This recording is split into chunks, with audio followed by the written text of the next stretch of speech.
كنت عايش في قصر كبير أو كوخ صغير من غير سرير، واثق في إله إنه القدير يحول ظروفي كلها لخير. لو كنت عايش في قصر كبير أو كوخ صغير من غير سرير، واثق في إله إنه القدير يحول ظروفي كلها للخير.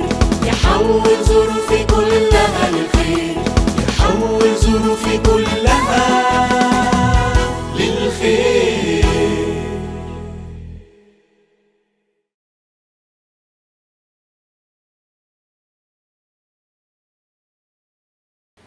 يا جدعان اخرتوا ليه؟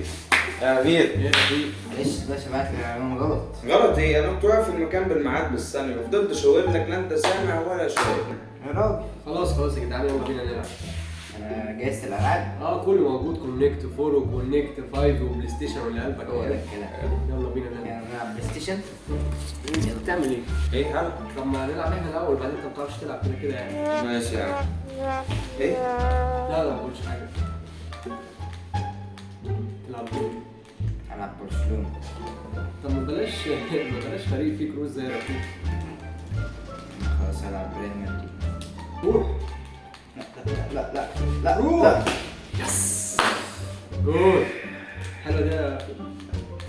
هوب هوب التاني. اتعلموها بقى. تعرف تعمل انت الحاجات دي. اتقل. شايف يا عم رفيق، اتعلم. الله فينيسيوس اديك. الله كيلو واحد. خليت عم رفيق يتكلم. بنزيما يلا ادي جول. تعادل. كده كتير. حبايب يا عم. هات. بتعمل ايه؟ هلا دول. لا انت كده مش حلو في اللعبه دي اصلا، والماتش مش هيبقى ليه لازمه. هقول لك انا مجهز لكم الباقي يلعب جوه في الاوضه. طب يلا بينا.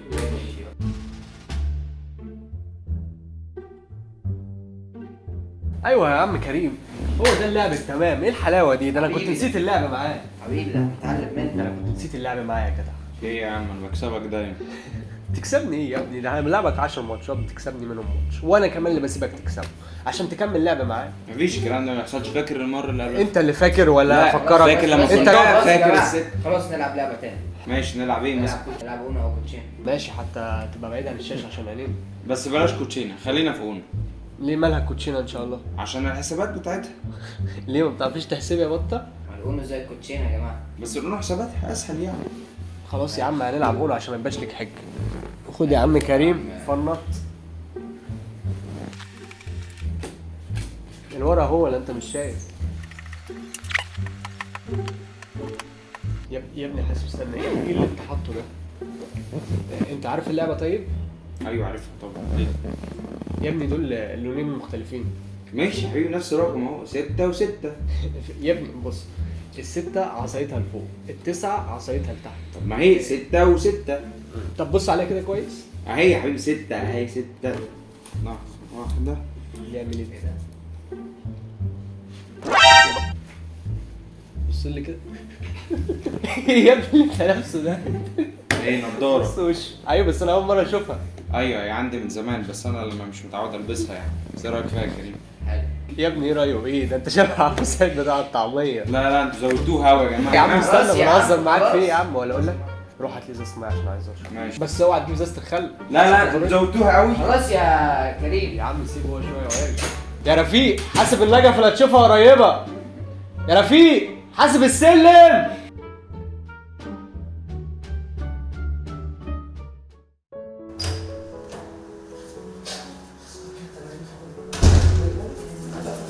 ايه يا رفيق؟ ازيك يا رفيق يا حبيبي؟ اوعى. مالك فيه يا رفيق؟ مفيش. استنى بس استنى، مالك فيه يا رفيق؟ استنى مالك؟ ايه الدموع دي؟ وايه النضاره الجميله دي؟ جميلة ايه؟ ده انا من ساعة ما لبستها وامير عمال يتريق عليا ويضحك كريم عليا. اوعى يا نافع.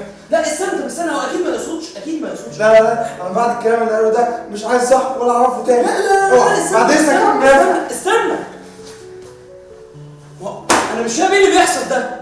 لا امير زودها خالص المره دي.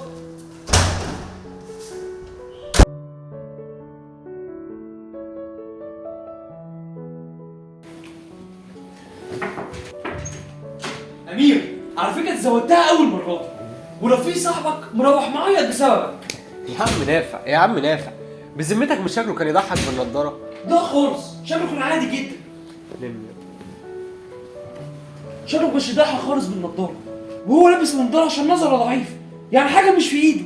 وانت نظرك لو ضعف ولبست النضاره والناس اتريقت عليك هتتضايق جدا. انا ما اقصدش، انا كنت بهزر معاه صدقني. مفيش حاجه اسمها ما اقصدش. مش عشان تضحك انت واصحابك شويه تتريقوا عليه وتزعلوه. معلش هو ما كانش يقصد حاجه، هو كان بيهزر معايا. مفيش حاجه اسمها ما يقصدش، وانت كمان يا كريم غلطان. انا ما عملتش حاجه. ما عشان انت ما عملتش حاجه فانت كده غلطان. ما هو كان المفروض يتريق معايا ولا يعمل ايه طيب؟ لا خالص، مش هو لما سكت وموقفكش عند حدك شجعك اكتر بضحكه ان انت تكمل في اللي انت بتعمله. انتوا عارفين الكتاب المقدس بيقول لنا ان في ناس كلامهم بيريح اللي حواليهم، وفي ناس كلامهم بيتعب اللي حواليهم، بيبقى عامل بالظبط زي السيف كانه طعنهم بيه. انتوا تعرفوا ان زمان قامت حروب كبيره جدا وسط الدول بسبب مجرد كلمه اتقالت. يا خبر يا عم نافع، ده فعلا بجد. ايوه فعلا، عشان كده لازم نخلي بالنا من هزارنا ومن كلامنا مع الناس اللي حوالينا، لان في ناس بيفرق معاهم جدا وبيتعبهم قوي. وانت مش رفيق ايوه يبقى اعز صاحب عندك.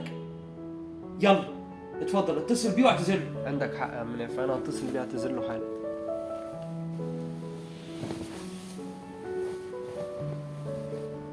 الو، يا رفيق. الو، ايوه. ازيك عامل ايه؟ انا كويس، عايز ايه؟ انت وصلت البيت حالا؟ اه وصلت. طب انا متصل اعتذر لك. تعتذر على ايه بس؟ اعتذر على الكلام اللي قلته من شويه. كلام؟ وده اسمه كلام؟ يعني انت قاعد تضحك عليا وتتنمر وانا اقول لك كفايه كفايه وانت مكمل؟ خلاص بقى يا رفيق، انا ما كنتش اقصد حاجه وحشه. حتى كريم كمان عايز يعتذر لك اهو. الو يا رفيق. الو، ايوه يا كريم. معلش ما تزعلش مننا، احنا كنا بنهزر معاك. بتهزروا؟ ده اسمه كلام برضه؟ وانت قاعد تضحك على كل كلمه بيقولها، وكل ما تضحك اكتر هو يزود في الكلام. ينفع كده يا كريم؟ معلش ما تزعلش، احنا مش قصدنا حاجه. خلاص يا سيدي، مسامحك. هات. يا رفيق يا حبيبي. ايه ده؟ عم نافع، ازي حضرتك؟ ازيك يا حبيبي عامل ايه؟ الحمد لله تمام. شكرا يا عم نافع ان انت كلمتهم وقلت لهم يكلموني يعتذروا لي. لا العفو يا حبيبي على ايه؟ ده انا المبسوط منك ان انت سامحتهم وغفرت لهم اللي هم عملوه فيك. شكرا بجد يا عم نافع ان انت اتدخلت وحليت المشكله اللي بيننا. لا العفو يا حبيبي.